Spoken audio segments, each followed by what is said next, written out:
హరే కృష్ణ. ఓం శ్రీ గణేశాయ నమః. ఓం శ్రీ వేదవ్యాసాయ నమః. ఓం నమో భగవతే వాసుదేవాయ.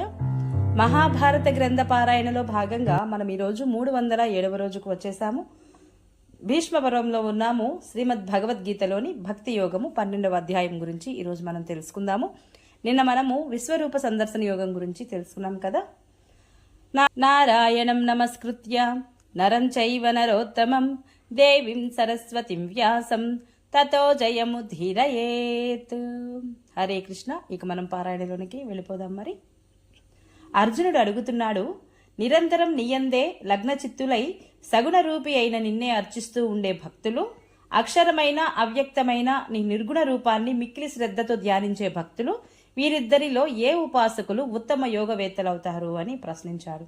అప్పుడు శ్రీకృష్ణ భగవానుల వారు చెబుతున్నారు, నాయందే మనసును ఏకాగ్రం చేసి నిరంతరం నన్నే ఉపాసిస్తూ మిక్కిలి శ్రద్ధాశక్తులతో నా సగుణ రూపాన్ని ఆరాధించేవారు నా దృష్టిలో ఉత్తమ యోగులు.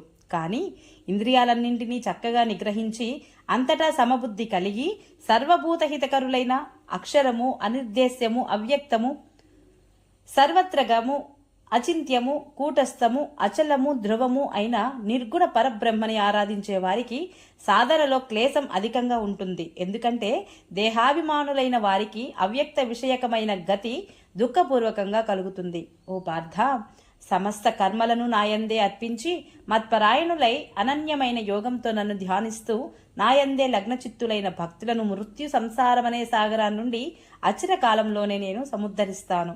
నాయందే మనసును లగ్నం చేయి, నాయందే బుద్ధిని నిలుపు, ఆపై ఇక నాయందే నిలకడ కలవాడవు అవుతావు. ఇందులో సంశయం ఏమీ లేదు. ఒకవేళ మనసు నాయందు స్థిరంగా నిలపడానికి నీవు అసక్తుడు అయితే అర్జున, అభ్యాస యోగం చేత నన్ను పొందాలని కోరుకో.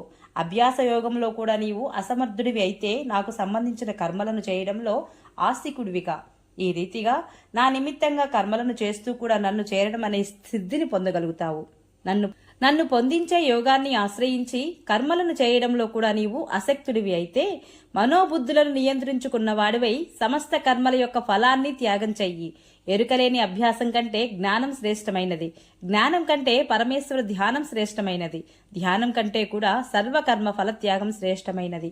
ఎందుకంటే కర్మఫల త్యాగం వలన వెంటనే పరమశాంతి కలుగుతుంది. సమస్త ప్రాణులయందు ద్వేషభావం లేనివాడు, స్వార్థరహితమైన మైత్రి కలవాడు, అందరి పట్ల నిర్వాజ్యమైన దయ కలవాడు, అహంకారం మమకారాలు లేనివాడు, సుఖదుఖాల ప్రాప్తి అందు సమభావం కలవాడు, క్షమావంతుడు అనగా అపరాధం చేసిన వారికి కూడా అభయాన్ని ఇచ్చేవాడు, నిరంతరము సంతృప్తి కలిగిన యోగి, ఇంద్రియాలతో సహితంగా మనస్సును శరీరాన్ని అదుపులో ఉంచుకున్నవాడు, నాయందు దృఢ నిశ్చయం కలవాడు, నాయందే అర్పించబడిన మనోబుద్ధులు కలిగినట్టి నా భక్తుడు నాకు ఇష్టుడు. తన వలన లోకానికి ఉద్వేగం కలగనివాడు, లోకం వలన తనకు ఉద్వేగం కలగనివాడు, హర్షం అమర్షం భయం వలన కలిగే ఉద్వేగాల నుండి ముక్తుడు అయినవాడు నాకు ఇష్టుడు. కోరికలు లేనివాడు, బాహ్యాభ్యంతరాలలో శుచి అయినవాడు, దక్షుడు, పక్షపాత రహితుడు, వ్యధలన్నీ తొలగినవాడు, సమస్త ప్రయత్నాలను విడిచినవాడు అయిన నా భక్తుడు నాకు ఇష్టుడు. దేనికి హర్షించినవాడు, దేనిని ద్వేషించనివాడు, ఎప్పుడూ శోకించనివాడు, దేనిని కోరనివాడు, శుభాశుభ కర్మలను పరిత్యజించినవాడు అయిన భక్తిపరుడు నాకు ఇష్టుడు.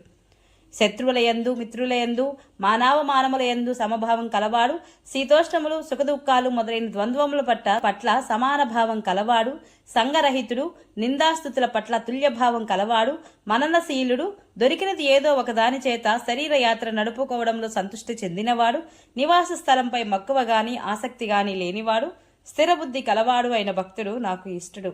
శ్రద్ధాయుక్తుడై నాయందు పరాయణుడైన ఈ పైన చెప్పబడిన ధర్మమయమైన అమృతాన్ని ఎవడైతే నిష్కామ ప్రేమ భావంతో సేవిస్తాడో ఆ భక్తుడు నాకు అత్యంతము ఇష్టుడు అవుతాడు అర్జున అని శ్రీకృష్ణ భగవానుడు చెప్పడం జరిగింది. ఓం నమో భగవతే వాసుదేవాయ. ఈరోజు పారాయణ ఇంతటితో సమాప్తం. రేపు మనము క్షేత్రజ్ఞ విభాగ యోగం గురించి తెలుసుకుందాము. ఈ వీడియో మీకు నచ్చినట్లయితే please subscribe my channel, like, share, comment please. Thank you.